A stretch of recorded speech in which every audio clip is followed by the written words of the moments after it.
Dans le cas où vous vous retrouvez face à un saignement qui persiste, malgré le fait que vous ayez mis en place un pansement compressif, il va falloir poser un garrot. Attention, j'insiste, le garrot doit être mis en place uniquement si le saignement persiste, malgré la compression, qui est décrite dans cette vidéo. Ou si, tout simplement, la compression n'est pas possible en cas de plaie délabrante par exemple. Le garrot ne se place que sur un membre. Son but est de plaquer l'artère du membre sur l'os pour couper la circulation pour arrêter le flux sanguin et donc l'hémorragie. Ou faire un garrot. On va venir le placer quelques centimètres au-dessus de la plaie en évitant les articulations, si possible directement sur la peau. D'où le fait qu'on dégage les vêtements avant d'aller sur une plaie qui saigne. Comment faire son garrot? On a deux solutions.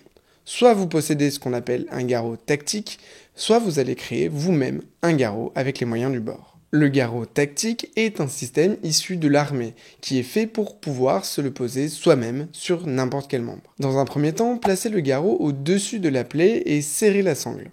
Venez ensuite tourner la tige qui va resserrer le garrot.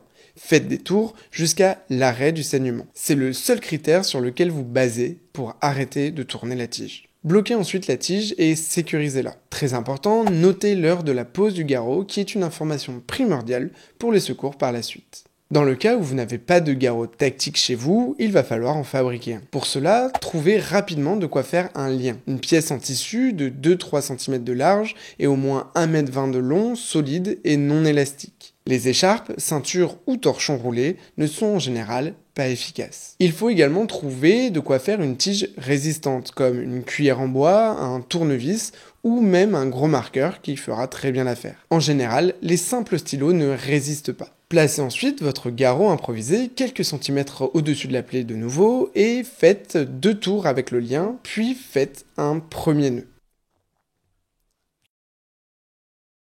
Placez la tige sur ce nœud et faites 2 nœuds au-dessus pour le maintenir, comme ceci.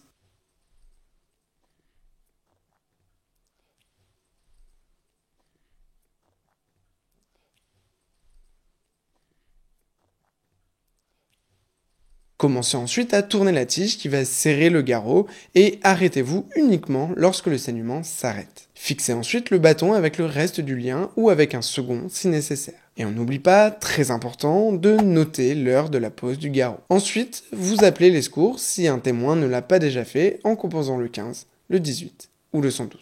Autre information primordiale, si jamais vous avez serré au maximum et que le saignement continue, il va falloir poser un deuxième garrot au-dessus de celui que vous avez déjà posé, légèrement à distance. Je vous le répète, on pose un garrot uniquement quand le pansement compressif est inefficace, en cas d'hémorragie importante ou en présence d'un corps étranger dans la plaie, si la plaie est trop délabrée ou trop grande pour faire un pansement compressif efficace. Il existe d'autres indications mais qui sont plus spécifiques au secours professionnel. Une dernière chose, on ne retire ou on ne desserre jamais un garrot de sa propre initiative. Ce sera le travail des professionnels de santé au bloc opératoire.